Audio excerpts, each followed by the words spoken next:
noches con todas las personas que se conectan a esta hora y nos acompañan en este conversatorio virtual.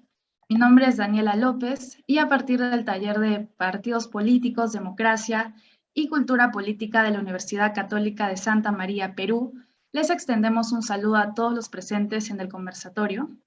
Tras suscribir la alianza académica entre el taller de Partidos Políticos, Democracia y Cultura Política de la Universidad Católica de Santa María de Perú y a la CIP Joven, llevamos adelante nuestro primer proyecto en conjunto, el ciclo de conversatorios magistrales en torno a las elecciones presidenciales y no presidenciales de Colombia, Perú y Brasil. En ese sentido, el día de hoy presentamos el conversatorio magistral sobre las elecciones presidenciales en Colombia. Sin más, damos la bienvenida a los ponentes del día de hoy. Marcela Valencia Toro, politóloga, especialista en análisis de políticas públicas, magíster en desarrollo rural y candidata a doctora en estudios políticos y relaciones internacionales de la Universidad Nacional de Colombia, profesora de la Universidad de Tolima. Buenas noches, Marcela, y adelante tienes la palabra para poder saludar a todos los presentes. Buenas tardes, Daniela, y buenas tardes a todas y a todos. Muchísimas gracias por la invitación y pues esperemos poder aportar algo en el debate y también para fortalecer este tipo de espacios que creo que son muy interesantes. Sí, damos la bienvenida de la misma manera a Juan Pino Uribe, profesor investigador de Flaxo, Ecuador, doctor y magíster de Ciencia Política por la Universidad de los Andes y politólogo de la Pontificia Universidad Javeriana. Adelante, Juan, tienes la palabra para saludar a los presentes. Hola, buenas tardes a todos y a todas. Esperemos que esta jornada sea muy productiva de intercambio de debates y de análisis de coyuntura electoral. Gracias por la invitación. Gracias. Invitamos ahora a Sandra del Niño Guzmán, representante del Taller de Partidos Políticos, Democracia y Cultura Política. Adelante, Sandra. Gracias, Daniela. Profesores, estudiantes, público presente, buenas noches. Soy Sandra Jimena, estudiante de Ciencia Política y Gobierno de la Universidad Católica de Santa María, y me da mucho gusto estar como representante del taller de Democracia y Partidos Políticos. Me gustaría aprovechar esta oportunidad para dar una cálida bienvenida a los ponentes, profesores y a todos los participantes que nos acompañan vía Facebook y también vía Zoom. El fuerte compromiso con la vigilancia por la democracia en América Latina y en esta ocasión por el hermano país de Colombia es la razón por la que todos nos hemos reunido aquí. Este evento habla por el compromiso de los miembros del taller para la ciencia política de la Universidad Católica. Estoy segura de que presenciaremos ponencias y participaciones de la más alta calidad en el transcurso del ciclo de conferencias magistrales. Me gustaría agradecer especialmente a la profesora Yasmín, que si bien no se encuentra presente, estuvo desde el inicio en la organización de este evento, al profesor Antonio Medina por su acompañamiento fiel, a los demás miembros del taller por colaborar eficientemente, a los miembros de la CIP por tender las mejores ideas a las mejores personas, incluidas los ponentes como Juan y Marcela. Para finalizar, les deseo mucho éxito. Estoy encantada de declarar inaugurado este gran evento. Gracias. Gracias, Sandra. Seguidamente doy el pase al profesor Antonio Medina, director de la Escuela de Ciencia Política de la Universidad Católica de Santa María, quien nos brindará las palabras de bienvenida. Adelante, profesor. Muchas gracias, Daniela. Perdónenme que no esté con la cámara encendida, estoy en la calle, pero ante todo, bueno, saludarlos y felicitar esta iniciativa realizada por el Taller de Partidos Políticos, que es el segundo taller de investigación que tenemos en la Escuela de Ciencia Política en la Universidad Católica Santa María. Y sobre todo, saludar y felicitar este convenio que se ha hecho con la CIP Joven, que ciertamente es un referente en nuestra región en el tema de integración de las diversas actividades académicas que han venido realizando los grupos de investigación, de pesquisa en toda nuestra región, ¿no? Perú es uno de los países que se está incorporando con fuerza, me parece, a la movida regional de ciencia política, y desde ese punto de vista yo creo que el taller que está iniciando ahora está cumpliendo un rol importante, ¿no?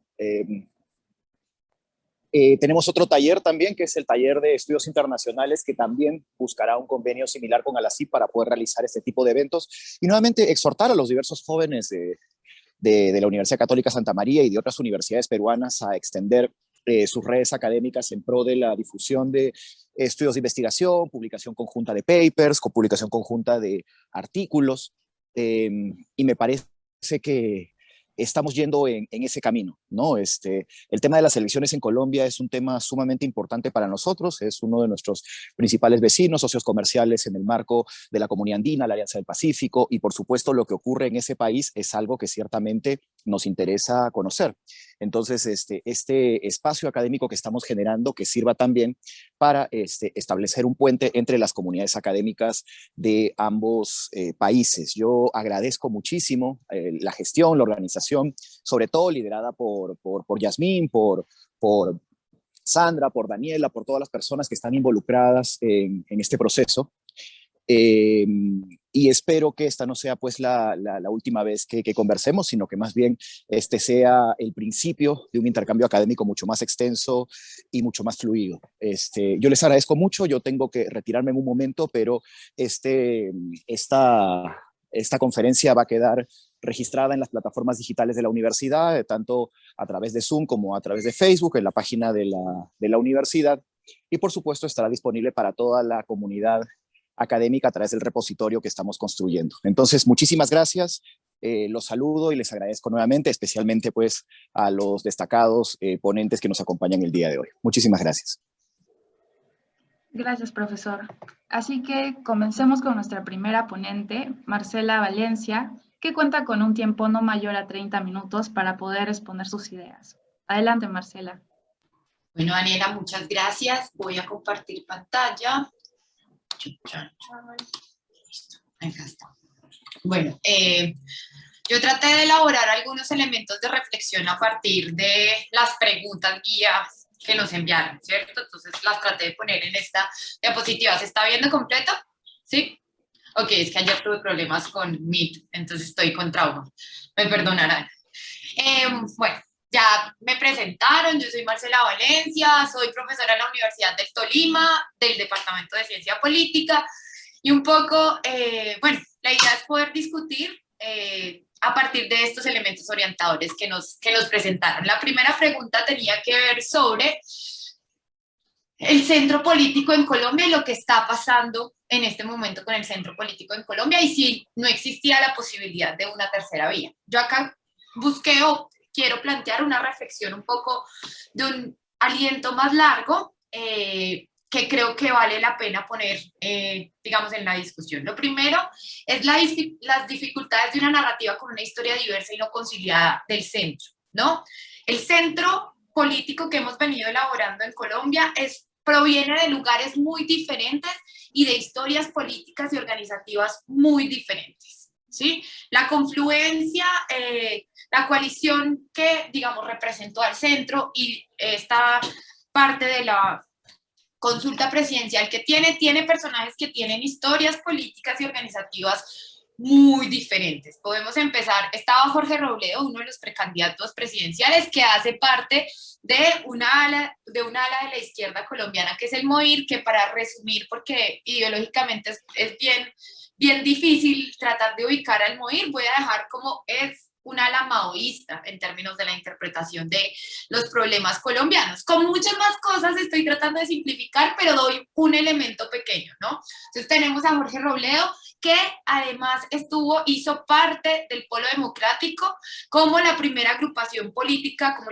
no el primer partido, pero sí uno de los que se consolidó de una forma más importante en el país después de los años 2000, que logró consolidar un partido político de izquierda donde confluían muchísimas vertientes de la izquierda y del centro político, pero que después rompe con este partido político y hace una organización política diferente. Esto muestra un poco un carácter también en términos del recorrido y de la composición de esta parte de la coalición. También tenemos a Sergio Fajardo. Entonces, Sergio Fajardo ha construido una carrera política de largo aliento, ¿no?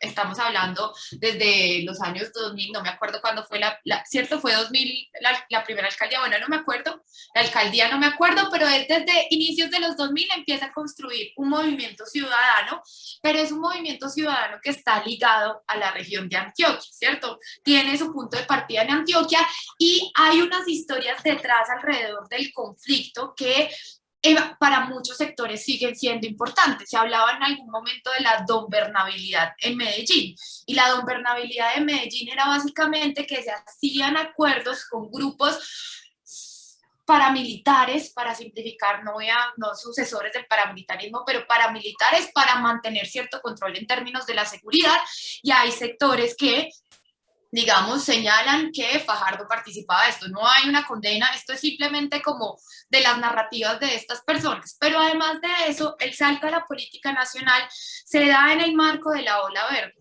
¿cierto? Este proceso donde empiezan a aparecer este centro político más claramente delimitado, con unas candidaturas presidenciales más claras, y desde ahí Fajardo empieza a ser parte de la política nacional. Pero en esa política nacional hay una particularidad que creo que es interesante para entender a Sergio Fajardo, que es el candidato hoy del centro, y es que él no decide formalmente ingresar a la Alianza Verde, que es el partido que surge como parte de esta ola verde, que empezó como coaliciones y terminó configurándose como un partido con personería jurídica y demás elementos, y él decide no aceptar directamente este apoyo, no hacerse parte del partido, sino continuar con un movimiento ciudadano y de firmas que complejiza mucho la situación, ¿cierto?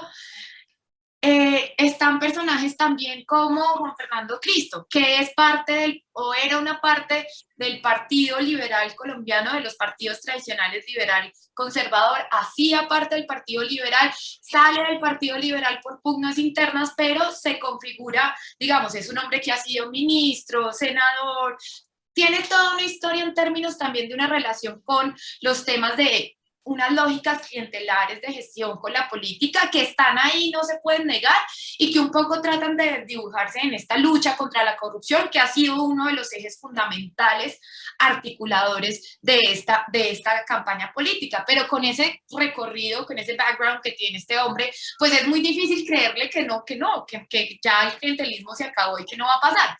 Eso para decir que construir una narrativa de un centro desde estas historias tan diversas, no conciliadas, pero además con las disputas internas de la coalición misma, es muy complejo, y eso hace que no se haya entendido muy bien en términos del centro político como opción electoral, qué es lo que dice, qué es lo que están planteando, ¿cierto? Creo que por ahí hay un primer elemento.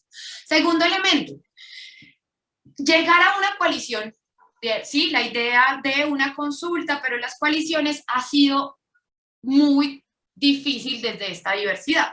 Las conversaciones de la coalición de la esperanza se iniciaron desde el año pasado, trataron de confluir más y más personas en la misma, pero esta diversidad terminó generando dentro de la misma coalición una complejidad en términos de la presentación de la misma, pero también en el proceso anterior a la consulta interna se dieron una serie de disputas que se hicieron públicas, que generaron unos golpes, digamos, que fueron importantes en términos de la comprensión de lo que pasó con el centro político.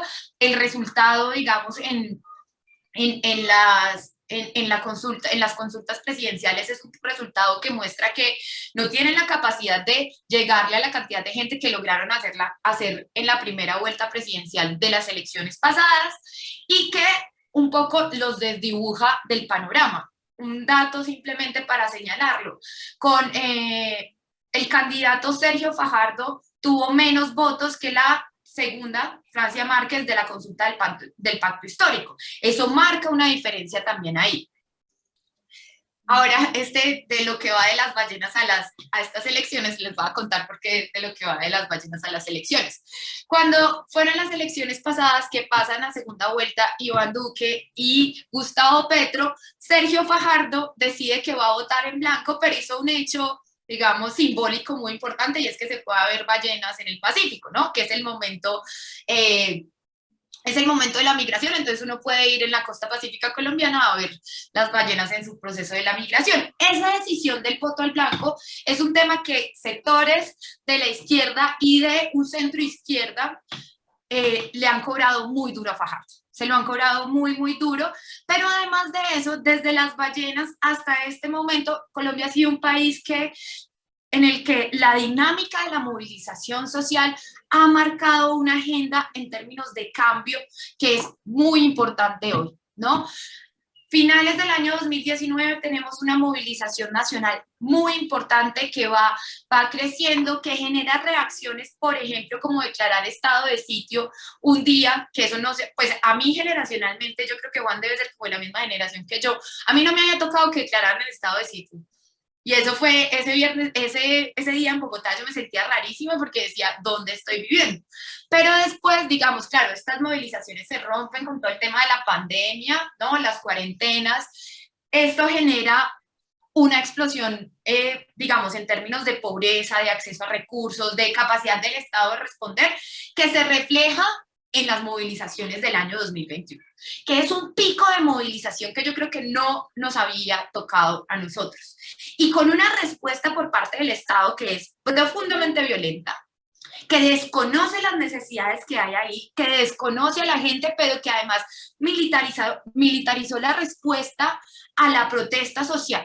Y esto genera en el país un imaginario o una necesidad de discutir desde otros ámbitos la necesidad de transformación, de cambio y la agenda política. Y creo que el centro ha sido incapaz de captar esta necesidad, porque esta idea, digamos que uno de los ejes articuladores de el cambio tranquilo, un poco cuando le colocan el tranquilo, pareciera que el tranquilo no quiere decir responder a lo que se está planteando. Es que es un poco, es un discurso muy pantanoso en el que se metió el centro con el cambio tranquilo, porque no logran dar cuenta de cuál es la ruta de cambio, la hoja de ruta de cambio en términos institucionales, sino que es esta idea de solamente el único adjetivo que se le coloca es el cambio tranquilo, pero sin una dimensión clara, sin una respuesta clara a las necesidades que está planteando la sociedad colombiana. Y creo que este es un elemento clave porque este periodo de las ballenas a las elecciones generó una opinión pública que está pidiendo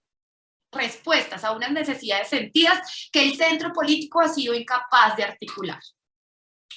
Y pues un tema más cortico, pero es el papel de ciertos personajes. Acá Ingrid Betancourt es bastante particular. Esta señora es, no sé si ustedes saben, ella era candidata a la presidencia de la República en el año 2002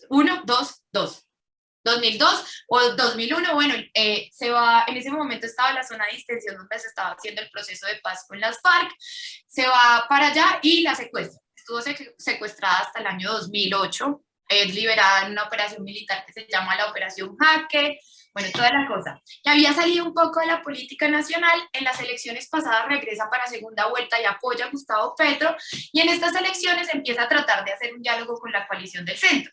¿Qué pasa? En un momento dado dice, no, yo también me quiero lanzar a la presidencia, pero después arma unos problemas que no me voy a dedicar a contarlos todos, pero básicamente es como una bomba interna que le ponen a la coalición. Termina generando cosas tan simples como la cabeza de lista del Senado de la coalición inscribió su candidatura por el partido político de ella, ¿no? Ella tiene un partido político que le renueva su personería jurídica por una sentencia de la Corte Constitucional. Lo inscribieron por este partido político. En la medida en que ella se sale de la coalición, pero se mantiene la inscripción por este lado, el candidato, la cabeza de lista del Senado, no puede hacer hoy campaña por Sergio Fajardo porque podría incurrir en doble militancia. Y si incurres en doble militancia, pues pierdes tu curso. Ese es como de esas dinámicas. Lo mismo creo es Alejandro Gaviria, otro personaje que ha generado muchísimos ruidos y que sus declaraciones generan muchos ruidos. Creo que ahí tenemos una lógica o una construcción, digamos, de una coalición que en términos internos está un poco, esto va a sonar muy feo, pero está como pegado con babas, perdón, es la mejor expresión que tengo para darle la dimensión a esto, pero además de eso, de un planteamiento de una agenda política que pueda responder a esas necesidades y a esos cambios de la sociedad. Ahora, creo yo que es también porque preguntaban si esto era posible, si no era posible, entonces una tercera vía en Colombia. Y ahí me quedaba la pregunta, ¿cómo pensamos la tercera vía en Colombia cuando hemos tenido una continuidad de gobiernos que con cambios y dimensiones en ciertos elementos, sobre todo el eje articulador de la paz, la forma de construir la paz y la forma de configurar la guerra, que son esos dos elementos, serían elementos que podrían marcar unas diferencias grandísimas, pero que, por ejemplo, en términos de política económica, en términos de política social, en términos de política de la educación pública, han tenido unas continuidades muy marcadas, ¿cierto? Entonces, ¿cuál sería la tercera vía en un país que ha tenido como una vía, ¿no? Esa es una pregunta que me quedó, no voy a responder qué pienso yo sobre eso, porque simplemente me pregunté más cosas frente a ese pedacito de la tercera vía, ¿cierto? Además, porque tenemos un representante de la tercera vía como movimiento formal, ¿no? Juan Manuel Santos con Tony Blair eran profundamente cercanos en este planteamiento de la tercera vía, más en la lógica de la estructuración de la administración pública, desde una lógica más cercana al neoinstitucionalismo, a todos estos problemas de las articulaciones entre distintos actores. Entonces creo que también ya hemos tenido un representante de lo que podemos entender en clave histórica por tercera vía. Entonces es más la pregunta abierta sobre este tema de la tercera vía. Allá. Ese era el primer elemento. La segunda pregunta era cómo entender las elecciones políticas en la clave de la polarización en Colombia, ¿cierto? Y entonces para eso, porque a mí polarización a veces me genera cierto resquemor, quise empezar con una definición que me parece que puede ser interesante. Una manera distinta de entender la polarización ideológica es examinada como un proceso. Diferentes estudios han definido este concepto como el proceso en donde la multitud de diferencias convencionales dentro de una sociedad van paulatinamente alineándose dentro de una sola dimensión en la que las personas se diferencian en términos de nosotros y ellos, o en donde emergen dos tipos de distribuciones de observación. ¿Y esto por qué lo quería poner? Porque ciertamente yo creo que el fenómeno de la polarización en Colombia se ha convertido más en una narrativa frente a la configuración del poder político en el país y de la opinión ciudadana, que en una realidad. Yo creo que, entonces me dije, bueno, esto no es mi especialidad, pero simplemente quiero anotar algunos elementos. Para hablar de polarización, entonces, dije, veamos esto, que fue uno de los ejes articuladores de la campaña pasada, sobre el tema de la paz, ¿no? Hacer trizas del acuerdo de paz con las FARC o mantener el acuerdo de paz con las FARC. Y entonces esta es la encuesta de cultura política, que es una encuesta que realiza el Departamento Administrativo Nacional de Estadística. Y acá preguntan sobre qué tan satisfecho se siente con el contenido del acuerdo de paz. Y entonces uno va a ver por regiones, ¿cierto? Va a ver, o bueno, hagámoslo por el total. Nada satisfecho el 43%, ni satisfecho ni insatisfecho el 25,3%, muy satisfecho el 19%. Acá creo que definir una polarización absoluta sería muy difícil, ¿no? Tener dos polos, unos otros y un ellos, cuando tienes el 19% que considera que está muy satisfecho frente al funcionamiento o al contenido mismo del acuerdo, y un 43% que está en desacuerdo con el contenido del mismo. Creo que hay que poner, o es un campo que creo que la ciencia política tiene que empezar a explorar más en Colombia, porque digamos que las definiciones no son tan claras. Distinto si lo pensamos, por ejemplo, lo que pasa en Bogotá. Miren, 45-19 se mantiene la tendencia también. Entonces creo que está bueno pensar esta clave de la polarización. ¿Por qué?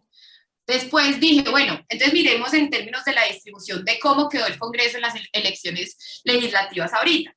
Esta es la configuración del Congreso. Claro, hay temas históricos de lo que pasó con el Congreso colombiano. La bancada más grande del Senado, que es la representación nacional, digamos, la circunscripción nacional, es la bancada del pacto histórico, de la coalición, que es la que, digamos, la que representa hoy Gustavo Petro.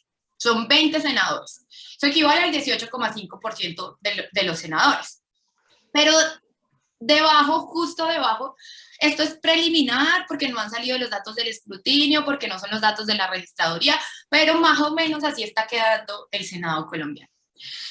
Después, ¿quiénes están? Están los partidos tradicionales colombianos. Está el Partido Conservador y el Partido Liberal, cada uno con 15 y con 14 escaños, 13,8 y 12,96%. El Centro Democrático, el partido del actual presidente, tiene 13 curules. La Alianza Verde tiene 13 curules. Bajan curules el Centro Democrático, la Alianza Verde y algunos partidos tradicionales como la U, Cambio Radical. El Partido Común es el partido que surge del acuerdo. Esta es la segunda legislatura donde tienen acceso a las 5 curules Las FARC, pues los antiguos miembros de las FARC. Colombia Justa y Libres y Mira es una coalición de protestantes, de iglesias protestantes, que aumentan en una curul para el Senado. Después están ahí Comaís, que son organizaciones, digamos, más de tipo social, y una por el estatuto de la oposición. Aquel que quede de segundo en las elecciones presidenciales tiene acceso al Senado y su candidato vicepresidencial a la Cámara, que es la representación territorial. Esto para decir que, miren que en términos de la distribución usted no podría encontrar tan fácilmente el lugar de la polarización. Creo que hay una distribución compleja. ¿Por qué? Entrar a pensar, por ejemplo, la Alianza Verde, las 13 curules, como aquellas que van a ser parte de una coalición si gana el pacto histórico, si gana Gustavo Petro la presidencia, es difícil de pensar, ¿no? En términos del Partido Conservador y el Partido Liberal, claro, hoy están formalmente con Equipo por Colombia, pero una de las características de estos partidos ha sido su dinámica de relación a partir de las lógicas clientelares.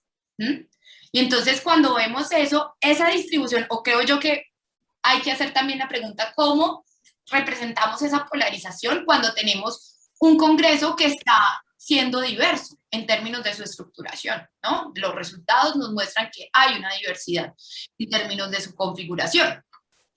Pero después dije, bueno, hay otros temas que sí, en términos ideológicos. Y entonces, no sé si ustedes saben, ¿cuándo fue la sentencia que...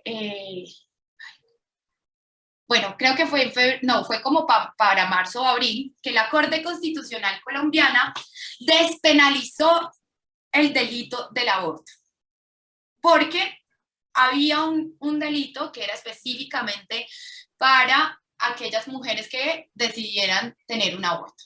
Y se elimina del Código Penal este elemento. Claro, lo que hace la Corte Constitucional es que ya habíamos avanzado con una sentencia posterior que permitía el aborto por 3 causales: violación, peligro de la vida de la madre o del hijo, y la tercera, bueno, se me olvidó, estoy como de mala memoria, perdonarán, pero acá uno sí podría ver una polarización clara frente a un tema ideológico, además que se refleja acá un tema ideológico moral muy grande. Aproximadamente 4 de 10 colombianos, el 41%, están de acuerdo con que el aborto no sea un delito bajo ninguna circunstancia en Colombia. Y casi ese mismo número, el 39% de la población, está de acuerdo con la prohibición total de esta práctica en el país, mientras que el 40% está en desacuerdo. Estos resultados que muestran la división de la sociedad en esta materia fueron obtenidos en el estudio de percepción frente a los derechos sexuales y reproductivos, presentado este miércoles por Cifras y Conceptos y Women's Equality Center. ¿Esto para qué? Miren que acá sí uno diría, oye, claramente tenemos una división sobre un tema de lo político, porque estamos hablando de derechos de una población específica. Quería poner estos ejemplos para pensar qué tan operacionalizada tenemos la categoría de polarización para empezar a plantear que estas elecciones se encuentran en el marco de un ejercicio absoluto de una polarización como creación de un ellos y un nosotros. ¿Sí? Yo creo que el debate es más profundo y la comprensión de lo que está pasando en Colombia alrededor de digamos, de estas discusiones de la ciudadanía y del papel que juega, digamos, en la política es más amplia, ¿cierto? Por ahí dejo eso sobre polarización, no doy ninguna conclusión, simplemente pongo elementos para discutir. Entonces, había una pregunta sobre nuevos personajes en la política, y entonces yo me voy a concentrar en un personaje nuevo en la política, pero además, simplemente, más que decir yo, quiero contarles. Ella es Francia Márquez, candidata a vicepresidencial de Gustavo Petro, y les voy a poner un videito cortitico, bueno, es más largo, pero voy a poner 3 minutos 57, que prefiero que la escuchemos a ella. Déjenme ya, pongo por acá, 2 segundos.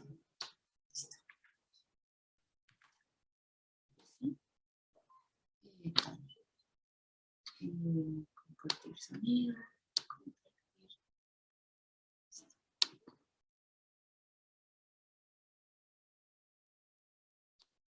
Las parchar. Yo soy Jessica. Y yo soy Nico y hoy estamos parchando con Francia Márquez, a lo que Márquez el 13.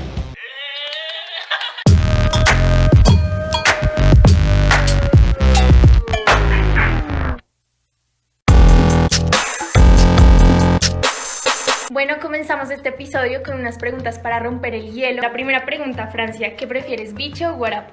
Bicho. En una palabra, ¿cuál es tu revolución? La resistencia a la lucha. ¡Resiste Colombia!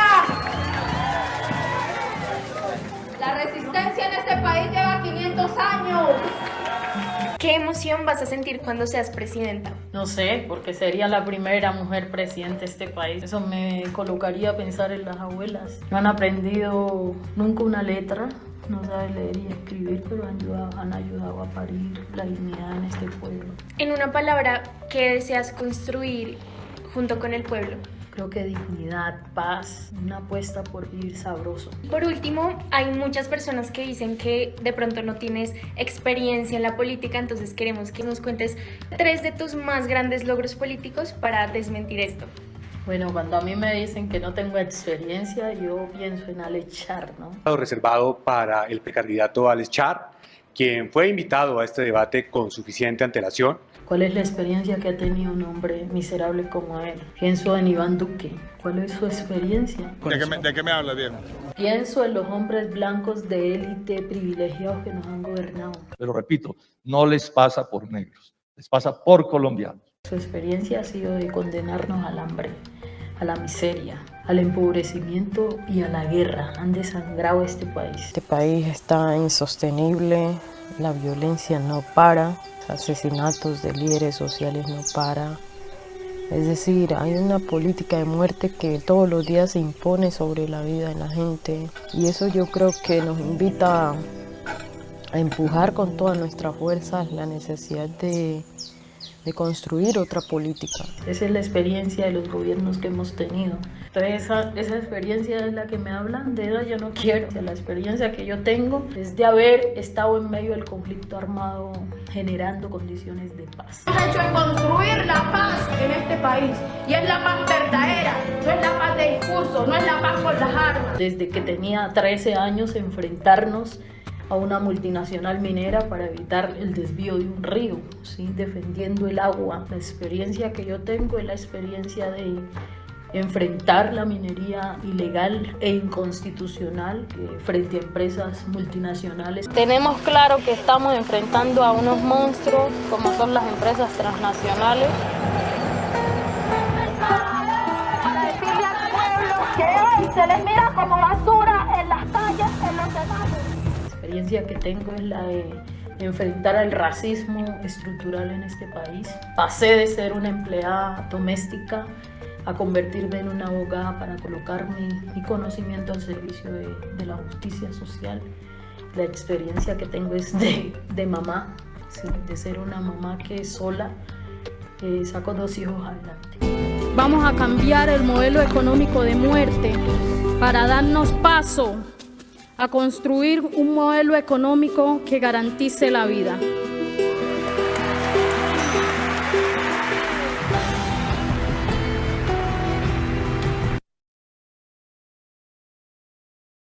Por ahí dejo esta parte, simplemente decir, y quería poner el video para que la escucharan porque creo que es una cosa que para mí es profundamente emocionante en términos de la política colombiana, porque es una mujer negra, es una mujer defensora de derechos humanos, defensora de los ecosistemas, que se ha dado una pelea, como ella lo dice en el video, desde los 13 años por defender su territorio frente a la construcción de una hidroeléctrica, ¿sí?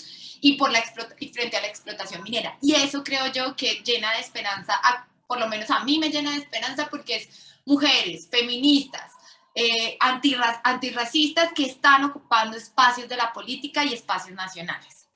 Y sobre el tema de la implementación, que era un poco, nos plantearon la pregunta sobre qué está pasando con la implementación, ya para poder terminar, simplemente señalar, por un lado, el asesinato de excombatientes. Son 303 excombatientes asesinados desde la firma del acuerdo a febrero del año 2002. La simulación de la implementación durante este cuatrenio. El gobierno de Iván Duque no ha avanzado realmente en la implementación del acuerdo alcanzado con las FARC. Lo que ha hecho es unos procesos donde tareas que el Estado debe cumplir cotidianamente está haciéndolas pasar como la implementación del acuerdo final. A eso hago referencia por la simulación. Hay un déficit financiero estructural en términos de la implementación. La implementación no se le ha puesto el dinero que el gobierno se comprometió en el plan marco de la implementación, que es como el documento guía de la implementación, y ese déficit estructural hace que las acciones contenidas del acuerdo no se estén implementando. El tema de la implementación en la campaña hoy es un tema meramente tangencial. Se está tocando por los laditos, no se está trabajando y se dice, sí, vamos a implementar lo que está en el acuerdo, o hay un candidato, Rodolfo Hernández, que simplemente decidió que había que hacer un otro sí, o sea, como sumarle al pacto encontrado con las FARC, para que el Ejército de Liberación Nacional, otra guerrilla colombiana, ingrese a ese mismo acuerdo final. Pero no se está tocando de forma estructural esta situación, uno, de la simulación, y dos, de la persecución sistemática de los excombatientes, del asesinato de 303 personas que confiaron en la palabra del Estado y que han sido asesinados. Y creo que eso es un elemento importante porque nos muestra que el tema de construcción de paz no se convirtió en parte de la agenda política del país y no se convirtió en parte de la inercia administrativa, no se realizaron cambios en la forma de administrar el país y por eso que se firmó, esas 310 páginas firmadas, hoy están sufriendo una crisis estructural que no se está tocando de forma clara en el marco de las discusiones de las elecciones presidenciales. Y con esto termino, para no robar tiempo.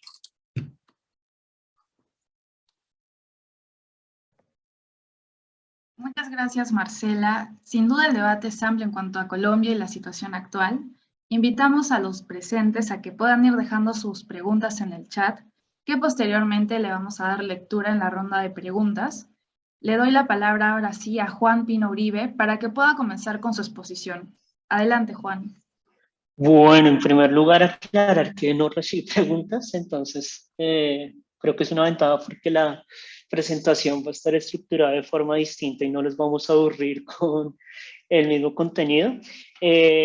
Ante todo, pues felicitar la presentación de Marcela, me pareció muy interesante, muy pertinente y creo que se puede articular bastante lo que les voy a presentar, que es un poco como un panorama general, un poco retomando los elementos que expone Marcela, de cuáles han sido como los cambios, transformaciones y permanencias en el marco de la política colombiana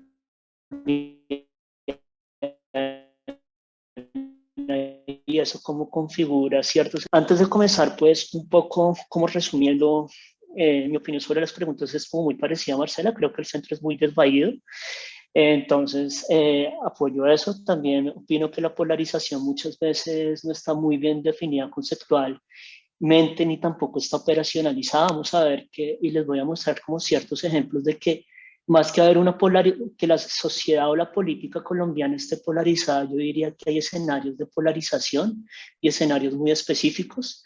Y finalmente, ¿qué nuevas figuras? Lo de Francia Márquez creo que ha sido una figura bastante disruptiva en términos de la política colombiana. Es la primera mujer afrocolombiana que está en la vicepresidencia y que prácticamente obtuvo sin ninguna estructura y ningún partido político detrás un potencial de votos.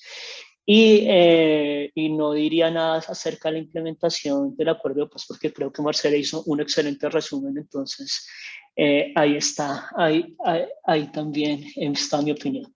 Dicho esto, pues yo articulé mi presentación en torno como a cuatro ejes que me parecen interesantes y es un poco entender los procesos como de larga duración en términos electorales que se han ido configurando en los últimos tiempos, especialmente el crecimiento de la izquierda electoral a partir de una coyuntura que creo que uno puede notar un antes y un después a partir del tratado de paz firmado por el gobierno de las FARC y de Juan Manuel Santos, que creó una ventana de oportunidad para una legitimación de las protestas que antes siempre se veían como una parte de la lucha subversiva y eran relacionadas por ciertos sectores de la inteligencia y del ejército como casi aliados de las FARC. En ese sentido, con el Tratado de Paz, cuando esto desaparece un aspecto muy importante, que es ligar la protesta inmediatamente con la lucha armada. Y en ese sentido lo que vemos, como bien lo señaló Marcela, es un boom de la movilización social que uno puede ver sus antecedentes. Digamos que todo esto era algo que se estaba desarrollando desde las movilizaciones estudiantiles frente al gobierno de Juan Manuel Santos con la MANI, pero a partir del acuerdo de paz, primero de las negociaciones y del acuerdo de paz, lo que vemos es que muchos sectores que antes no se animaban a participar y a utilizar la movilización como una herramienta legítima política, se comienzan a movilizar. Pero por otro lado, al desmovilizar a las FARC como guerrilla y su introducción de las FARC como partido político, también se acaba cierta ambigüedad, que era un discurso que se había impuesto a partir de los 90, decir que la guerrilla utilizaba la combinación de todas las formas de lucha, y al no haber una guerrilla tan poderosa como las FARC, digamos que el ELN en este momento está cobrando protagonismo, pero está desplazada en ese momento. Eso le abre también un campo de fortalecimiento a ese proyecto de izquierda.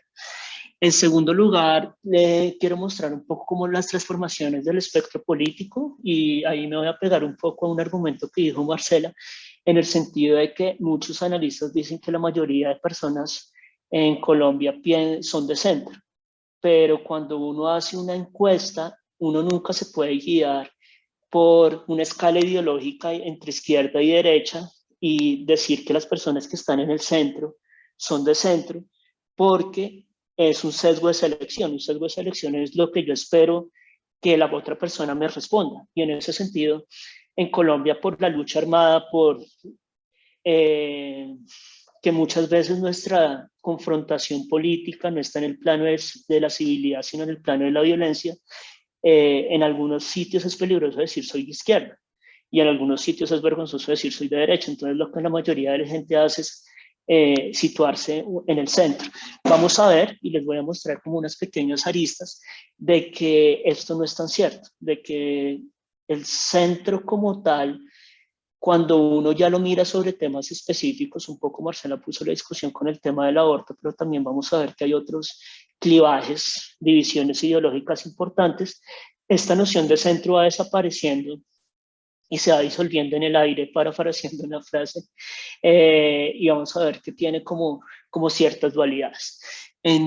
Vamos a ver la reconfiguración del plano ideológico partidista, y eso cómo nos conduce a cierto posicionamiento de las fuerzas que ahorita están en confrontación y que ahorita están en permanente cambio.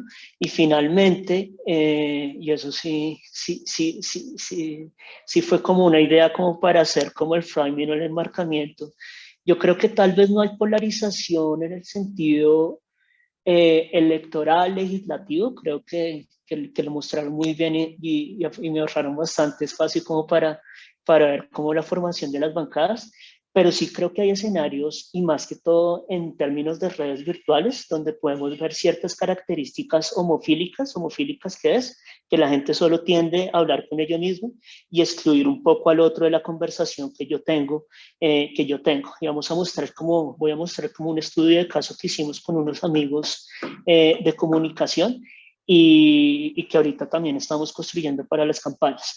En ese sentido, un aspecto bien importante para entender cómo la lógica y las transformaciones de la izquierda es un poco entender que la izquierda, y acá voy a ser como un poco flexible, izquierda y centroizquierda, siempre había venido siendo minoritaria, tanto a nivel del legislativo, de Senado y Cámara.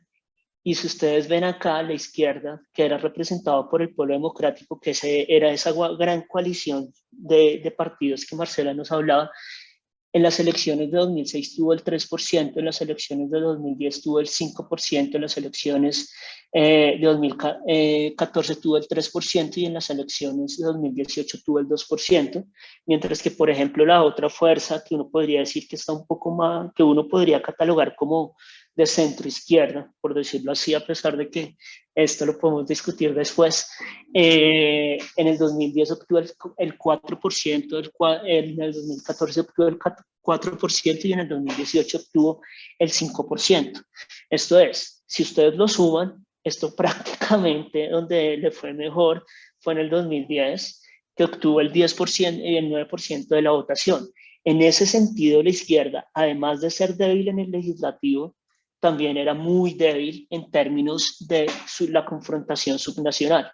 Acá podemos ver como unas leves cifras y podemos ver que en general el Partido Alianza Verde siempre había obtenido un poco mayor volumen electoral que el Polo Democrático, que era como la gran coalición de partidos de izquierda, y en ese sentido la izquierda no había tenido una vocación mayoritaria en ningún momento de la historia. Pudimos ver en el Senado prácticamente se quedaban en el 9%, acá máximo un 18, un 22%, que era significativo, pero respecto a las otras fuerzas que uno podría catalogar de centro, centro-derecha y derecha, eran minoritarios.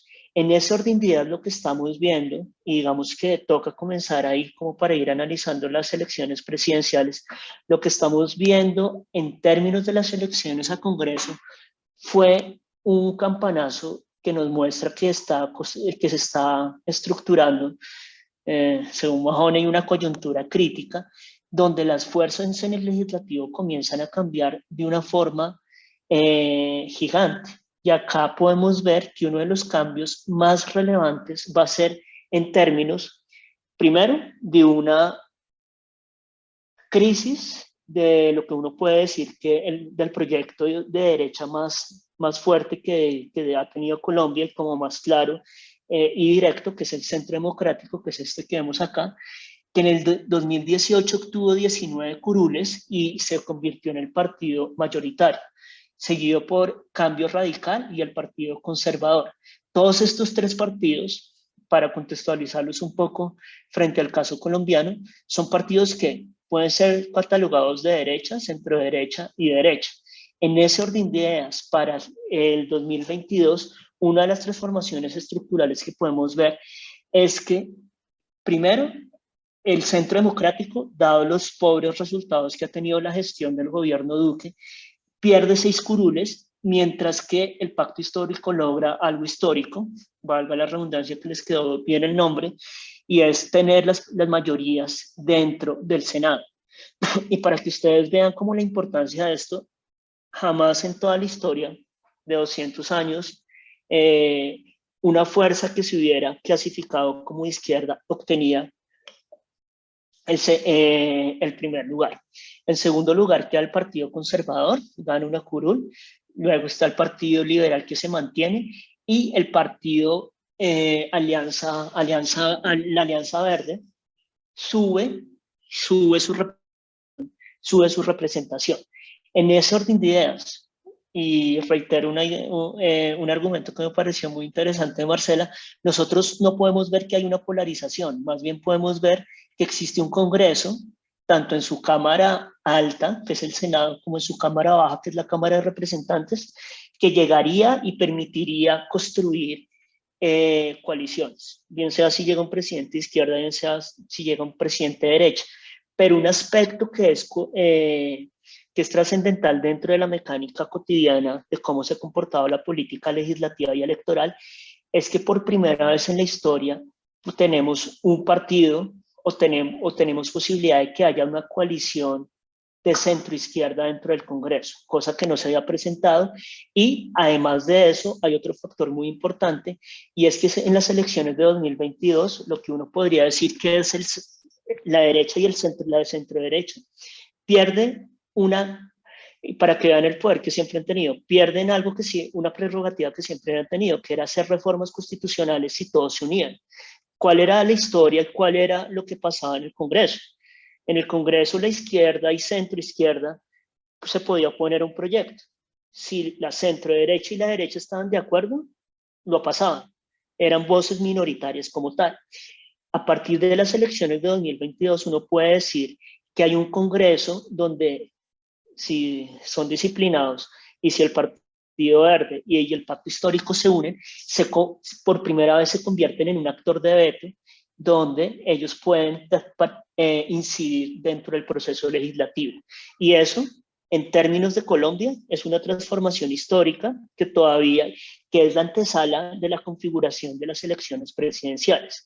Ahora bien, uno de los aspectos que hemos visto y que cada vez se ha concretado más, y por eso un poco les decía que cuando uno ya mira un poco de cifras, nosotros hicimos este ejercicio porque tampoco nos sonaba mucho la idea de que la mayoría de colombianos fueran de centro. Nosotros hicimos como un ejercicio respecto a la división ideológica en la clásica medida derecha-izquierda. En ese sentido, cuando nosotros hicimos eso, no encontramos diferencias muy significativas entre partidos. Pero cuando uno ya se pone a ver entre distintos temas, uno puede encontrar, ojo con esto, que por ejemplo uno de los grandes clivajes ideológicos donde la gente no era de derecha ni izquierda, no era de centro, sino apoyado o no, era por ejemplo la solución negociada política con las FARC.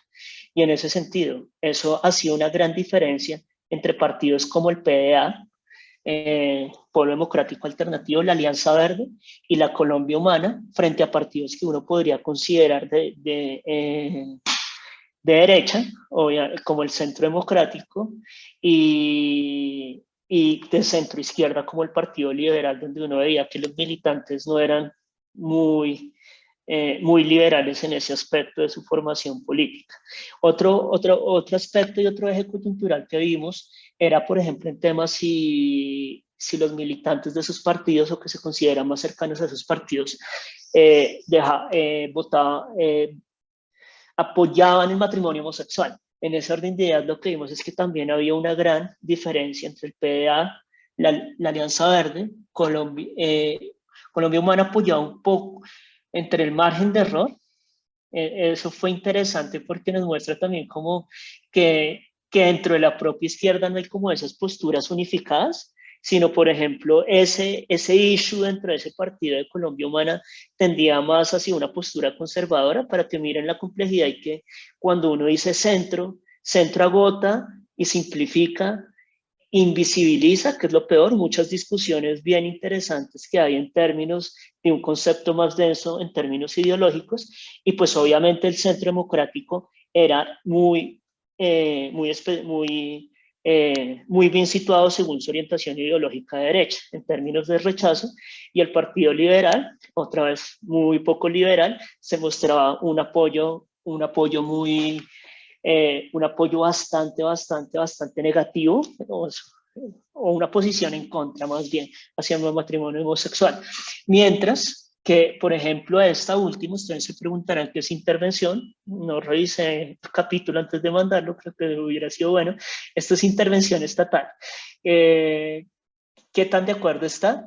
Si el Estado tiene que intervenir en la economía. Y acá podíamos ver otra gran diferencia, por ejemplo, entre el PDA, que tenía una postura mucho más de intervención del Estado en la economía, en términos de dar subsidios y demás, mientras que la Alianza Verde era mucho más moderada en esa postura. Otra vez las diferencias que yo les comentaba, incluso dentro de los propios sectores que uno podría decir de centro izquierda, y Colombia Humana era un poco más intervencionista. Centro Democrático algo, eso fue como una sorpresa, pero al final no tan sorpresa, casi todos los sectores apoyaban determinado tipo de intervencionismo del Estado en la sociedad y en la economía, y obviamente el Partido Liberal muy intervencionista. Entonces, a partir de esto, estos son como ciertos insights de que los partidos que están compitiendo tienen diferencias ideológicas, y que no hay partidos, incluso Alianza Verde, que uno pueda clasificar completamente de centro, sino se acercan más a determinados temas sociales de particular importancia para ellos, donde hay algo que dijo Marcela que no quiero resaltar porque estoy muy de acuerdo con ello, donde por ejemplo el intervencionismo estatal, los valores liberales o las agendas liberales de eutanasia, aborto, adopción de parejas del mismo sexo, generan diferencias ideológicas, pero son diferencias ideológicas que yo creo que es necesario leer en clave de estructuración, y eso es sano en la democracia, de distancias ideológicas frente a temas, de gente que se considera conservadora liberal, pero no de polarización. sino simplemente identificación de que en una sociedad democrática pues todos no tenemos que pensar igual, o si no estaríamos, o si no sería mejor buscar como otro régimen que propendiera más por la homogeneidad y la unanimidad. En ese orden de ideas, esto también se expresa en los patrones de los votos que se dieron en cada una de las consultas, donde esta gráfica nos muestra que hay una gran identificación, por ejemplo, de los municipios donde la izquierda obtuvo más votos, la consulta de izquierda, donde participó Francia Márquez, Gustavo Petro, Camilo Romero, un pastor que nunca me acuerdo el nombre, la consulta de centro, la cual ganó Alejandro Gaviria, que estaba compuesta por, la cual ganó Sergio Fajardo, qué pena, que estaba compuesta por Alejandro Gaviria, Jorge Robledo, que ya nos conocimos como la historia de ellos, y el gobernador de Boyacá, también tampoco me acuerdo nunca el nombre, y finalmente la consulta derecha. ¿Qué es lo importante? Que por ejemplo nosotros podemos ver que estas etiquetas también tienen un reflejo que a uno le permite ver que en las zonas menos rurales y un poco más ricas hubo una menor votación por la izquierda, mientras que en las zonas más pobres y más rurales hubo una mayor votación por la izquierda. Mientras que, por ejemplo, por el centro hubo una mayor votación en las zonas urbanas y una menor votación en las zonas rurales como tal, y este patrón es parecido al de la derecha, pero si ustedes ven es mucho menos marcado, porque la derecha es totalmente radical, es como las áreas más urbanas y un poco privilegiadas fueron las que obtuvieron las mayores votaciones, mientras que obtuvieron menores votaciones en las áreas más rurales. ¿Esto a qué nos conduce o qué es lo importante? Gracias, Marcela Sáenz. ¿Esto a qué nos conduce específicamente? A mostrar que primero hay una diferencia ideológica y en segundo lugar la confrontación política también tiene una característica sociodemográfica que define cuáles y que la gente sabe más o menos está posicionada de acuerdo al voto y de acuerdo a los proyectos. Esto es que la gente solo se basa en espectáculos o está polarizada, no. Hay ciertos patrones en términos territoriales que permiten ver que hay cierta racionalidad y cierto tipo de funcionalidad del voto como tal. Dicho esto, en ese sentido, si nosotros fuéramos a hacer como un análisis gráfico, si les interesa, lo anterior era mío, si les interesa este tema, gráficas y demás, esto lo hice con fuente de un tuitero que se llama Sebastián Londoño. Ahí les pongo la dirección por si lo quieren seguir, muy interesante como todos los mapas que hace. Entonces esto no es mío, esto lo tomé y lo cito de Sebastián, que me parece un trabajo muy interesante. Acá podemos ver los patrones de participación por coaliciones y podemos darnos cuenta de que lo que les acabo de decir de los tipos de ruralidad y cómo la votación está definida, esto también tiene y se está expresando a través de lo que uno podría decir clivajes geográficos y clivajes sociales.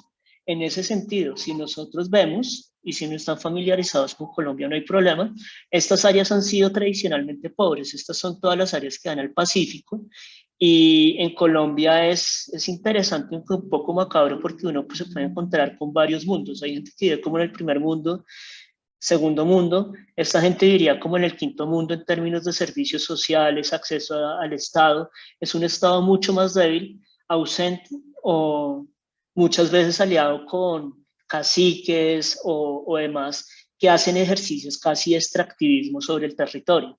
Y acá, estas zonas donde, por ejemplo, el pacto histórico tuvo mayor votación, también han sido las más afectadas por el conflicto armado. Acá podemos ver las áreas azules. Las áreas azules fue donde ganó el equipo por Colombia, que es la coalición de derecha, donde podemos ver que es más que todo como la parte del eje cafetero, la parte de Barranquilla que tuvieron los Char.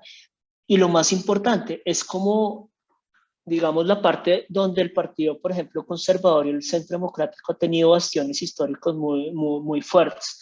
Hay un trabajo muy bonito de Juan Carlos Raga y Laura Wills que muestran que las regiones han tenido una permanencia ideológica muy fuerte, y el equipo por Colombia ganó primero en las zonas que están más integradas al Estado y al mercado, al Estado nacional y al mercado como tal, nacional, y en las zonas más conservadoras, mientras que el equipo Centro Esperanza también ganó. Y esto es un aspecto que me interesa y que todavía se tiene que votar, que los patrones de votación de Centro Esperanza y el equipo por Colombia son muy parecidos y son muy distintivos frente al pacto histórico. De tal forma que más que haber una tercera vía, yo creo que ese es un problema cuando uno dice una tercera vía, sino hay como distintas formas en que se ha sentido el territorio y se le apuesta a un proyecto político en este momento.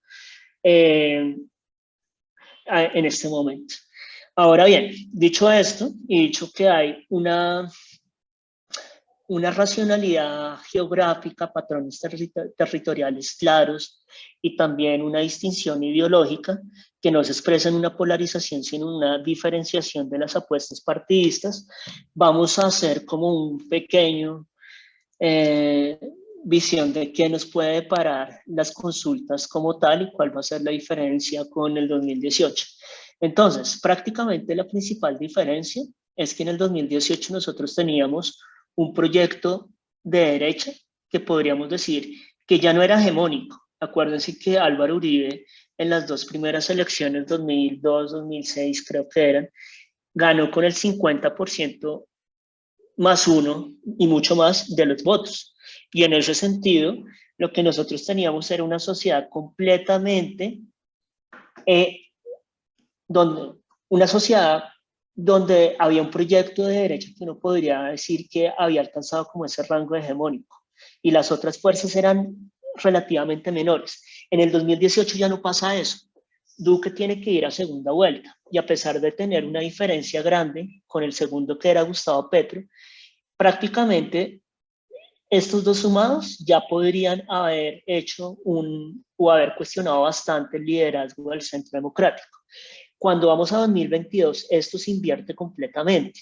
Primero, este proyecto le hace Iván Duque, Federico Gutiérrez, como parte del mismo proyecto uribista, que fue hegemónico y se ha ido debilitando, deteriorando y erosionando, ya ocupa el 27 y Gustavo Petro ocupa el 40, mientras que hay, y eso lo podemos discutir después entre todos, digamos que entre la literatura clásica uno lo llamaría un outsider, pero muchas veces, y ahí habría posiciones encontradas de gente que diría no es tan outsider, hay sectores muy específicos, tradicionales que están detrás de él, hay otros que dirían es un outsider, pero es una figura que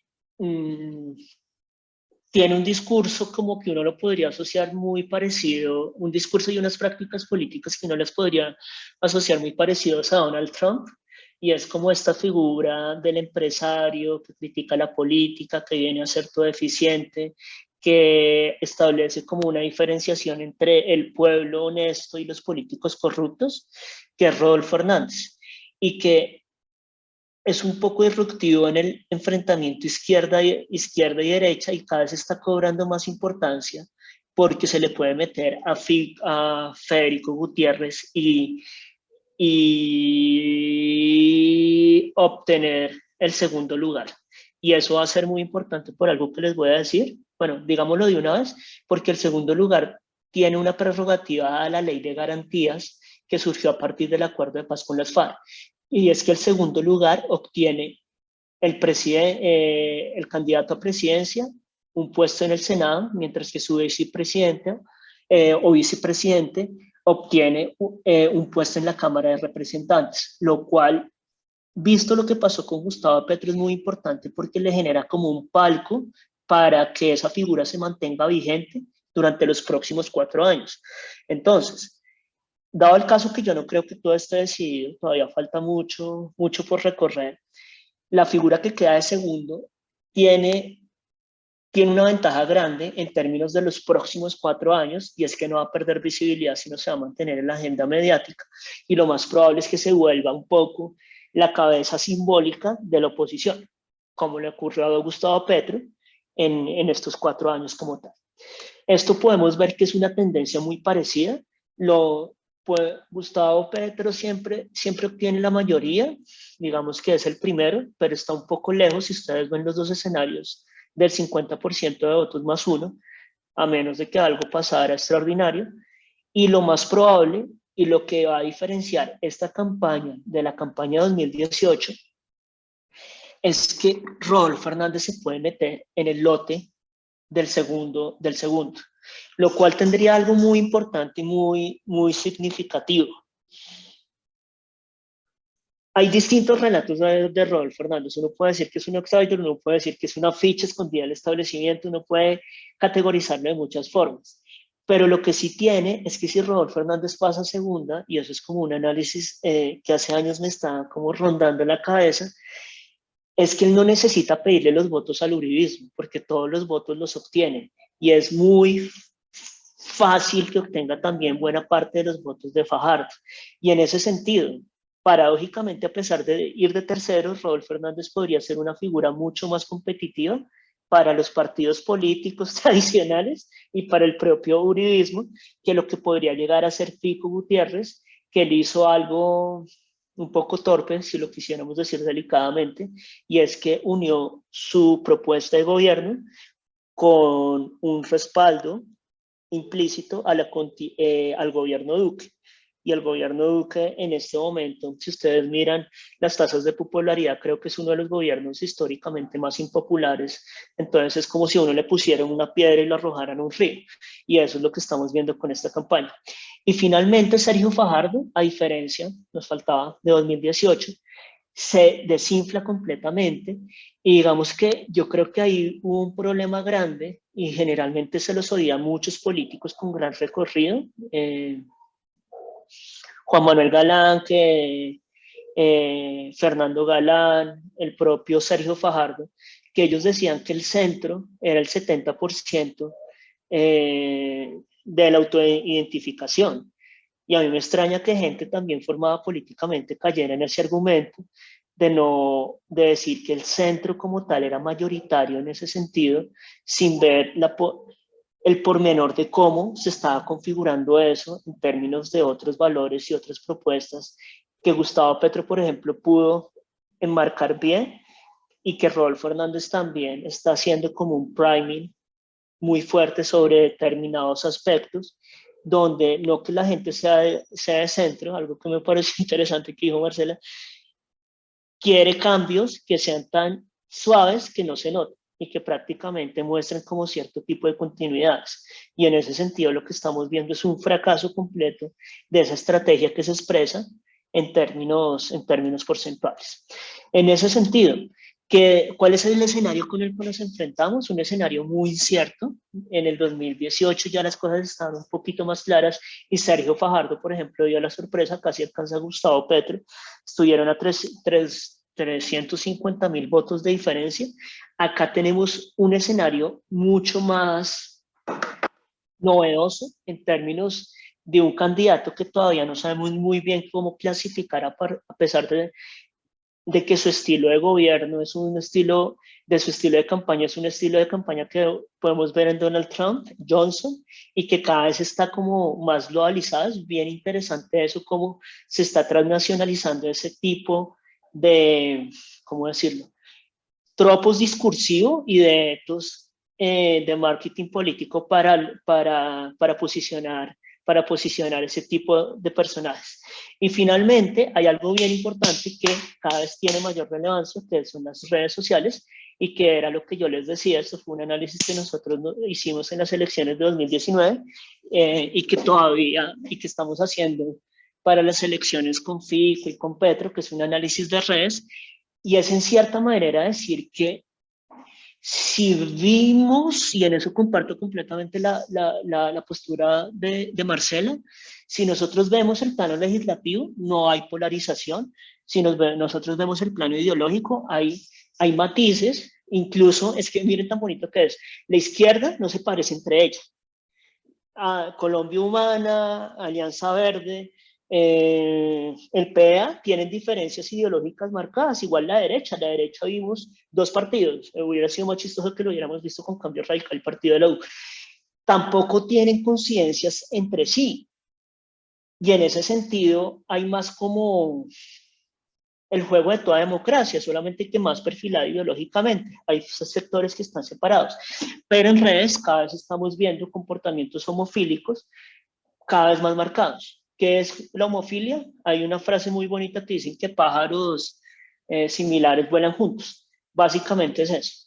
Personas que piensan iguales van volando juntas, y el problema no es que vuelen, ojalá todos pudiéramos volar, el problema es que cuando yo solamente converso con gente que piensa muy similar a mí, yo soy mucho más susceptible a caer en patrones de desinformación, patrones de fake news, patrones, ahí sí, de polarización, y más que hablar, y yo creo que eso podría ser un elemento chévere para la discusión, más que hablar como de una polarización general, creo que hay más bien como escenarios de polarización. Y nosotros fuimos adelantando este estudio en los 3 últimos días, viendo como los hashtags más fuertes que había en términos de los dos candidatos que son antagónicos y que un poco expresan esa división entre Fico Gutiérrez y Gustavo Petro, que eran Daniel Quintero y Ramos, Alfredo Ramos.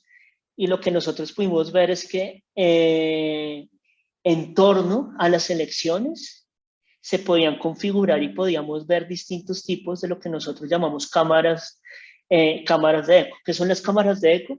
Espacios donde los usuarios hablan, se relacionan entre ellos en Twitter en este caso, y solo escuchan sus voces, no escuchan ninguna voz más. Y pudimos ver que, por ejemplo, hubo toda una cámara uribista que creó toda la interacción en torno a una palabra clave que era encapuchado. Y era porque el candidato a alcalde, Quintero, había hecho una propaganda donde se ponía una capucha y luego se la quitaba para decir que no quería a los encapuchados en la universidad pública. Esta gente cogió esa pieza informativa, la editó, y lo que hizo fue decir que Quintero era el candidato de los encapuchados.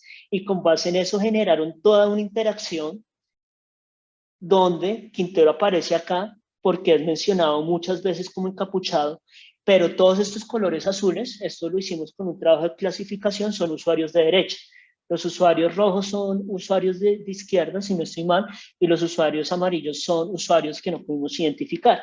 En ese sentido, vemos que la cámara como tal es altamente homofílica en toda su composición.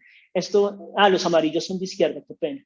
Esto lo pudimos hacer y lo hicimos también en términos de la palabra paramilitar, que se la endilgaron a Alfredo Ramos, porque el papá fue cuestionado por los vínculos con el paramilitarismo, y también a pesar de que es una cámara más abierta donde hay una mayor discusión, podemos ver acá en los colores verdes, en algunos azules que hay por acá, en algunos azules, también es la misma dinámica. Entonces, en términos de redes, yo creo que la polarización y ciertas características de las plataformas digitales pueden permitir picos y escenarios de polarización sin que esto nos lleve a decir que toda la política esté polarizada, sino en ciertas instancias virtuales yo creo que sí se está produciendo una dinámica de que la gente tiende a hablar y a relacionarse menos entre ellos. Entonces, algunos apuntes generales, creo que estas elecciones nos abren y se enmarcan en una reconfiguración del panorama político a partir del Tratado de Paz, que se caracterizan. Acá me faltó algo, pero se lo copia Marcela, entonces lo admito públicamente. Se enmarcan en una violencia política mucho más grande, pero también en una lógica de apertura política. ¿Cuál es el problema? Que generalmente los procesos de apertura política en Colombia han sido muy violentos y tenemos que ver si podemos hacer una apertura política controlando, cosa que no estamos logrando tristemente, los niveles crecientes de violencia política que se están dando. Creo que por primera vez podemos ver que hay construcción de un proyecto de izquierda con vocación hegemónica, no al mismo nivel que tuvo el uribismo, digamos que todavía la sociedad muestra como mayores divisiones, pero que es un proyecto de izquierda que por primera vez tiene vocación de poder, y es un suceso relativamente nuevo en términos de la política colombiana. las campañas cada vez nos están mostrando una hibridación del mundo digital y analógico en las dinámicas políticas y electorales. Uno de los senadores de Alianza Verde que casi le ganó políticos tradicionales que han hecho política toda la vida era youtuber, por ejemplo. Y en ese orden de ideas a mí me da mucha risa como piensa alguna gente, porque dice, en el 2010 pues había un candidato que era muy mediático, que era Mocos, que intentó hacer toda la campaña por redes y fracasó contra el candidato tradicional. Pero ojo, y esto es como un consejo que les doy como jóvenes politólogos, nunca sean estáticos en sus análisis, sino siempre sean diacrónicos, siempre piensen que no estudiamos el mundo físico donde casi nada cambia, aunque desde la física cuántica podemos cuestionar un poco eso, sino el mundo social, lo que creíamos y lo que llegamos a acuerdos puede cambiar muy rápido. Creo que ahorita estamos viendo una hibridación del mundo digital y analógico que hace que el estudio de las redes y las interacciones políticas sean necesarias. Hay un agotamiento de las prácticas discursivas de la derecha, esto no lo alcancé a trabajar, pero me pareció importante dejarlo como discusión, y creo que discursos como el castrochavismo y el discurso de la seguridad han sido más pequeños, y finalmente un poco inspirado en dos cosas. Hay como una transnacionalización de partidos de izquierda. No es el Foro de Sao Paulo, sino son diversas formas de articulación que tienen los partidos de izquierda, otras plataformas en distintos países, y hay una mayor comunicación. Esto también lo estamos viendo en la derecha.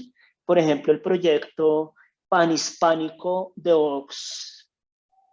Como persona me da miedo, pero como politólogo me parece muy interesante cómo se están construyendo como esos vínculos. Y finalmente también hay ciertas estrategias, en el caso de Rodolfo Hernández, que creo que todavía las estamos subestudiando, de prácticas de marketing político, de construcción de candidatos y de construcción de ciertas formas de hacer política, que por su éxito, más que por su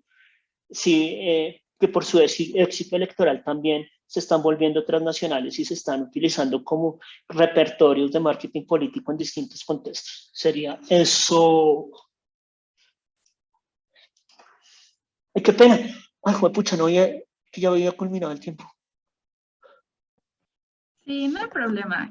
Muchas gracias, Juan, por tu análisis y los gráficos que sin duda ayudan un montón. Bueno, recordarle a los presentes que en el chat se ha compartido un enlace para que puedan registrar su asistencia. Vamos a pasar ahora a profundizar más las ideas a partir de las preguntas que se han ido planteando mediante el chat y que nos han llegado al privado. Tenemos preguntas dirigidas para cada ponente, pero si alguno quiere añadir algo a la pregunta planteada al otro, puede hacerlo con total libertad. Vamos a pasar primero con la pregunta para Marcela. Ximena Niño de Guzmán pregunta, ¿de qué manera afecta la renuncia de Ingrid Betancourt a la candidatura y su apoyo a Rodolfo Hernández? ¿O es que no afecta debido a la falta de trascendencia del centro en la consulta pasada? Bueno, frente a esa pregunta que vi que la enviaron al chat, yo creo que realmente, vieron en las gráficas que Juan presentó, está marcando el 0,5, o sea, está en el error. Sí, básicamente no tiene votos, pero además presentó una lista para las parlamentarias con este partido, Oxígeno Verde. No, se quemaron, no sé si en Perú se usa esa expresión, pero básicamente es nada, no sacaron nada. Entonces es irrelevante en términos, digamos, de votos, de capacidad de movilización de votos, pero también creo que en el imaginario nacional lo que ha pasado con los debates, los debates que han pasado, ¿no? La participación en debates electorales, ciertos comentarios de Ingrid Betancourt han hecho que la reacción frente a la figura de Ingrid sea muy negativa. La imagen negativa hoy de Ingrid es inmensa, inmensa. Entonces creo que ni pone ni quita. Básicamente es irrelevante la decisión en este momento, creo yo.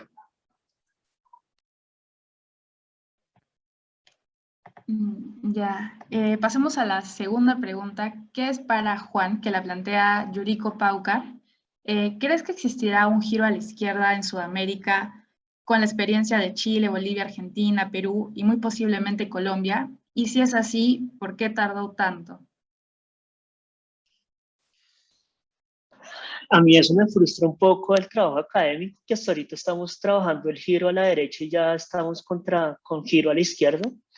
Y en ese sentido, yo creería, eso es tema de una ponencia que tenemos que queremos presentar al Congreso de Flaps ahorita, que creo que sí hay un giro a la izquierda, pero creo que es un giro a la izquierda protagonizado por sectores de izquierda muy distintos a los que protagonizaron el anterior giro. Y en ese orden de ideas, ahí, en términos de la composición de esos sectores claves, yo creo que es necesario entender que, por ejemplo, en este giro a la izquierda están jugando un papel mucho más destacado organizaciones como organizaciones feministas, que jugaron un papel muy importante en las movilizaciones de Boric, por ejemplo, incluso también en las de Colombia, organizaciones ambientales, y hay un movimiento de la juventud bastante marcado en las distintas experiencias. Y en ese orden de ideas, por ejemplo, en el caso de Chile podemos ver como una renovación y un link que hay con esas movilizaciones, mientras que, por ejemplo, en el caso de Colombia es bien interesante porque esa figura de Petro y Francia Márquez genera como ese entorno híbrido de una figura de izquierda más tradicional con unos discursos muy clásicos que uno podría homologar casi a Correa, a Evo Morales, con una figura, y Francia Márquez en ese sentido es muy disruptiva en términos de la sociedad colombiana y ha destapado como muchos racismos implícitos y explícitos que tenía nuestra sociedad. Y en ese orden de ideas creo que sí estamos viendo un giro, pero no es el mismo giro que vimos a inicios del siglo XXI, sino es un giro muy novedoso que no podemos hacer una equivalencia entre eso. Y respecto a por qué duró, por qué tardó tanto, yo creo que no tardó, yo creo que fue relativamente rápido y estuvo ligado un poco a, bueno, en Colombia primero no hay un giro a la izquierda, sí, no hay un regiro a la izquierda porque nunca hubo un giro. Pero yo creo que en parte también fue como por el fracaso de los proyectos de derecha en términos de Macri y obviamente Bolsonaro. Además del pobre desempeño, también creo que ahí jugó bastante papel la pandemia. Y yo dejaría ahí para si Marcela quiere complementar. Que como con cargo de conciencia porque no vi ese aviso de tiempo. Me hubieran dicho.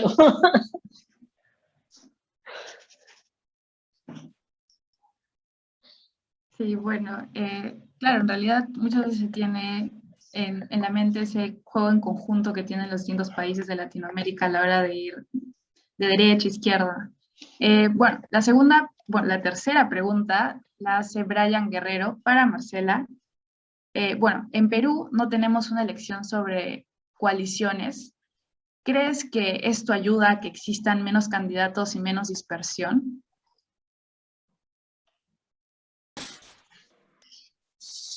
El problema es que, miren, las coaliciones, digamos, las coaliciones que tuvimos en esta, es la segunda vez que hacemos estas como primarias presidenciales, ¿no? Tuvimos 3 consultas, pero son 3 consultas en las que están gente muy distinta.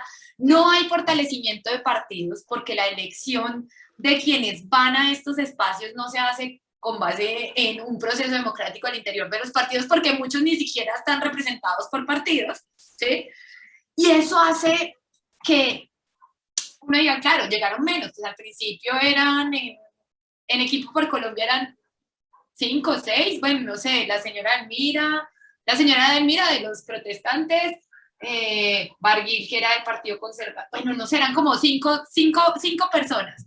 En la de el Centro Esperanza eran también como 5 personas y en la del Pacto Histórico eran 5 Colombias. Claro, hay una reducción de candidatos, pero el problema es que esas primarias no tienen un sentido en términos de fortalecimiento de partidos. Y yo creo que ahí es donde uno dice, bueno, sí, reduce, pero ¿qué pasa en términos del sistema de partidos? Y eso no se está reflejando y se convierte en una mecánica electoral muy distinta, más de acuerdos por arriba que de algún tipo de participación y fortalecimiento de la democracia por abajo. Entonces creo que ahí hay un problema grande en términos de esas coaliciones y de cómo está planteada la figura en Colombia. Entonces no puedo responder si es, pues en efecto, el efecto práctico llega menos. Pero en términos de la consolidación de la democracia y fortalecimiento de la democracia, me parece que las reglas electorales deberían jugarle al fortalecimiento de los partidos, digo yo, con procesos internos, digamos que es una reforma política pendiente y electoral pendiente en Colombia, porque la democracia de los partidos no es un eje fundamental para el funcionamiento de los bienes.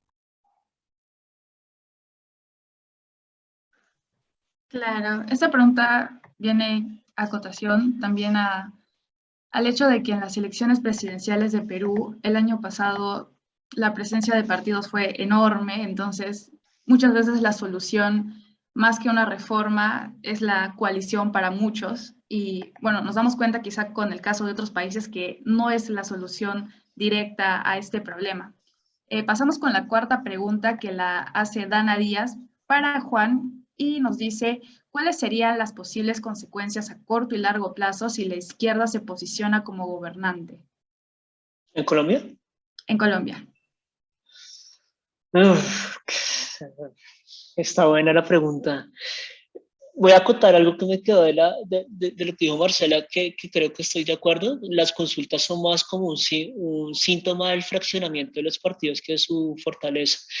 ¿Cuáles son las consecuencias que la izquierda llegue por primera vez al gobierno o a la dirección del Estado colombiano y sea gobierno? Yo creo que hay una que es simbólica y es que la izquierda, cuando ha intentado hacerse proyecto político, generalmente ha sido, en los 90 fue masacrada. Nuestro país es uno de los pocos países que es conocido a nivel internacional por tener un genocidio no racial sino político. Y en ese orden de ideas, por ejemplo, hay un partido que se llamaba la Unión Patriótica que surgió como producto de las negociaciones de paz de las FARC con el gobierno de Betancur, que fue asesinado en una alianza muy truculenta por terratenientes, narcotraficantes y sectores del ejército. En ese orden de ideas, creo que en términos simbólicos y de reparación sería bien importante. También a largo plazo, Dana, creo que hay un miedo en ciertos sectores del empresariado y la sociedad donde esa transición hacia un proyecto de izquierda se ve como una debacle y como el principio del apocalipsis, y creo que si hace ni siquiera un buen gobierno, porque igual, digamos que un gobierno mediocre se permitiría alivianar un poco como ese temor que existe hacia que la izquierda asuma el poder, como pasa en cualquier país democrático relativamente civilizado. En ese sentido, implicaría como un cambio imaginario donde estos proyectos de izquierda no fueran vistos como proyectos destructores de la sociedad, sino como parte del juego político como tal. En ese orden de ideas, en Colombia hay como una herencia, un background muy conservador que puede comenzar a cuestionarse. Colombia, por ejemplo, a mí me encanta porque ahorita viviendo en Ecuador uno como que se sorprende bastante de muchas cosas. Ecuador, Perú, México solucionaron ese problema de la relación Estado-Iglesia en el siglo XIX. Colombia lo vino a resolver como en los años 90 del siglo pasado. En ese orden de ideas, más allá si va a ser la panacea o no, yo creo que eso se va a conectar bastante con la pregunta de Humani. Creo que en términos simbólicos, culturales, ideológicos, puede ser una coyuntura crítica que permita un fortalecimiento y profundización de la democracia y aceptación de los proyectos de izquierda como un proyecto más, sino como un proyecto conspiranoico, como parte de una conspiración internacional para tomarse Colombia, como ha sido cierto tipo de discursos que se han dado. Claro. Y bueno, pasando justo a la pregunta que mencionabas de José Guamaní, bueno, para ambos, empezamos con Marcela.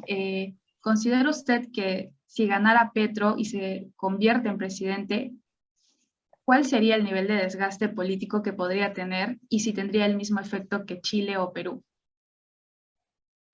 Esta es la futurología me problematiza, ¿no? La futurología politológica, pero el escenario, yo veo el escenario muy complejo, ¿no? Con todo lo que ha venido pasando en el marco de las elecciones, Por ejemplo, cosas tan sencillas, digamos, en Colombia desde los años 60 se establece este tema de la separación de las fuerzas militares, de su no participación en política, porque claramente el momento más fuerte de la violencia con mayúsculas marcó que esa participación tenía que evitarse a toda costa.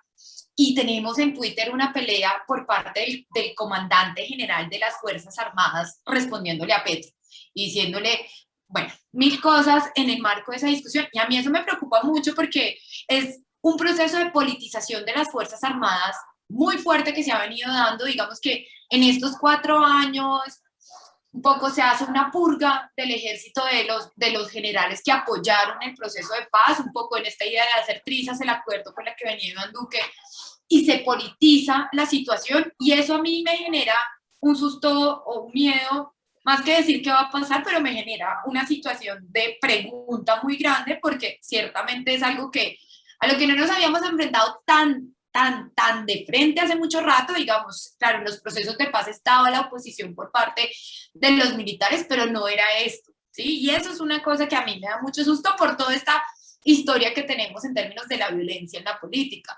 Pero también un poco acá recordando la alcaldía de Gustavo Petro en Bogotá, ¿no? Hay momentos de ingobernabilidad muy grave, ¿no? Hay una destitución por parte del procurador, que era un señor que se llamaba Alejandro Ordóñez, de los sectores católicos más retardatarios que ustedes se puedan imaginar, la separación iglesia-estado que decía Juan ahorita. Este señor es profundamente retardatario y por una decisión administrativa mal tomada, sin lugar a dudas, es sacado del puesto de alcalde de Bogotá, ¿no? Y esto genera unos líos administrativos y esto genera una oposición y una movilización que claramente muestra que peligra la situación. Frente a este caso en específico hay una sentencia de la Corte Interamericana de Derechos Humanos que dice, oiga, este órgano, que es un órgano administrativo, la Procuraduría, es una figura súper rara que no existe en muchos países, pero básicamente se supone investiga lo administrativo, no tiene la posibilidad de tomar estas decisiones para destituir funcionarios electos popularmente, pero, ojo, pasó ya. Hace 2 semanas destituyeron al alcalde de Medellín por participación en política. Bueno, lo suspendieron, no lo destituyeron, lo suspendieron. Y ahí es donde uno dice, claro, hay también una desinstitucionalización, que yo creo que ese sí es un debate que es claro, hay una desinstitucionalización en este gobierno de Iván Duque que coloca un escenario muy complejo. Y por último, el escenario macroeconómico yo creo que es muy difícil. Muy difícil. O sea, yo la veo muy de para arriba, pues, para dejarlo así más sencillo. Y eso me preocupa porque un poco hablaba en estos días con alguien con la señora que me ayuda en el aseo en mi casa y ella vivió en Venezuela. Me decía una cosa muy sencilla, es que Colombia no es Venezuela, acá no tienen todo el Congreso, no tiene todas las instituciones. Y es cierto, acá la izquierda no puede ser este mito del castrochavismo. Lo que sí tenemos son unas élites económicas y políticas muy fuertes. Y hemos tenido declaraciones de compañías como directores del Grupo Bolívar, de Colanta, que es una cooperativa de producción de leche, que son empresas muy grandes en Colombia, básicamente señalando que se debe votar por Federico Gutiérrez. Entonces, la posibilidad de la llegada de la izquierda a mí me genera emoción, porque ciertamente es mi posición política, pero me parece un escenario muy complejo. Ya, eso diría yo. Y Juan, algo que añadir respecto a esta pregunta sobre el desgaste político que podría tener. Yo creo que hay como una coyuntura y un compromiso con la democracia por parte de los grupos económicos, el ejército y los sectores de poder. Y en ese sentido, pues espero que sea una coyuntura crítica en términos de que ofrezca resultados contingentes y no sea lo que nos podríamos esperar de un constante saboteo. Creo que ahí va a haber una decisión muy fuerte que van a tomar sectores de poder muy grandes en términos del Estado colombiano, de si van a llegar y bombardear completamente al nuevo gobierno hasta hacerle perder cualquier tipo de gobernabilidad, cosa que es posible. Digamos que en este país, Como para ponerles un ejemplo, si el ejército no colabora, pueden haber masacres. En ese sentido, no creo que vaya a haber un golpe, pero puede haber como una estrategia de no colaborar y de quedarse con los brazos cruzados. En ese sentido, vamos a ver como qué tan profundamente democráticas son como los distintos estamentos que componen la sociedad y el Estado colombiano y hasta dónde pueden llegar en términos de saboteo. Creo que en este momento hay algo que dijo Marcelo que me parece fundamental y es que la situación macroeconómica ahí sí da para rodear al presidente porque tenemos un déficit grandísimo, tenemos muchos problemas y en ese sentido, por algunas señales, creo que la actitud va a ser de bombardeo constante. ¿Cuál es la gran ventaja, por ejemplo, a diferencia de Perú? Que Perú, por la introducción de ciertos mecanismos parlamentarios, el presidente es muy débil respecto al Congreso. El presidente colombiano es relativamente más fuerte y para que el Congreso lo saque es muy difícil y también hay como otras herramientas políticas que son completamente válidas como la repartición de ministerios que uno podría hacer, pensar que Petro puede llegar a ser una coalición legislativa con el Partido Liberal, Alianza Verde y tal vez traerse el cambio radical que le permitiría, o el partido de la U que le permitiría tener cierto tipo de gobernabilidad. En ese sentido, la posición política del presidente es más estable que en Perú, pero más por diseño institucional. Y finalmente lo otro, que es un punto que señala Marcela, que no voy a profundizar porque creo que ella ya lo expuso muy bien, y es que el Estado colombiano, por más de que haya un discurso de libre mercado, es completamente corporativista. Y en ese sentido hay muchos grupos económicos que tienen intereses muy fuertes en el Estado colombiano, y eso va a sonar horrible lo que voy a decir, pero es la política. Es y me preocupa de Petro, no soy, y es que él asume muchas peleas, más de las que puede ganar, que creo que fue algo que marcó su alcaldía, y creo que ahora sí le va a tocar ser mucho más inteligente en escoger con qué grupos va a pelear y con qué grupos no va a pelear, para por lo menos tener parte del respaldo de alguna parte de esos grupos de poder que son tan fuertes en el Estado colombiano. Correcto. Gracias a los dos por sus respuestas y estoy segura de que eso ha ayudado a que los asistentes puedan aclarar mucho más sus ideas. Para finalizar ya este conversatorio y a manera de agradecimiento, entregaremos los certificados primero para Juan y lo invitamos también a dar sus palabras finales. ¿Ya? Sí. Bueno. Bueno, más que palabras finales, les quiero agradecer este espacio, la interacción con sus preguntas y también a Marcela por su excelente cátedra del caso colombiano. Aprendí bastante con la exposición tan sistemática y juiciosa que hizo.